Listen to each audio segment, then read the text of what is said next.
Salutare! Bine, oamenilor, și bine că sunt astăzi la o știre. S-a dat acum o știre că cineva a mers într-o mașină și a zis să-i dea toți banii și omul ăla nu avea toți banii și a cerut toți lanțul lui. Și după el nu a vrut să-i dea lanțul și l-a împușcat. Și după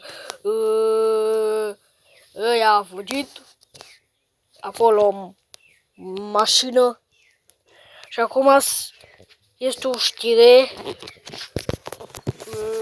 El acum să află la mașina de salvare.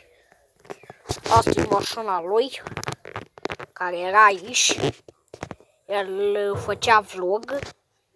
De-aia am oprit eu vlogul. Și eu acum sunt polițai.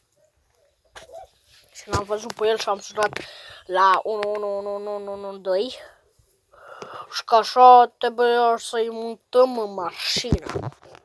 Trebuie să-i mutăm mașina BMW-ul i8. Trebuie să-l mutăm. Acum trebuie să-l mutăm neapărat. Suntem polițai.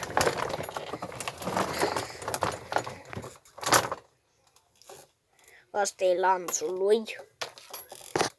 Îl pun aici.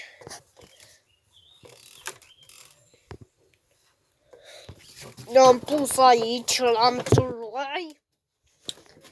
Scuzați-mă. Da, sunt același îmbrăcat ca același hainele lui. El avea același haine și s-a îmbrăcat ca el. Și acum trebuie să vină cineva să iei mașina.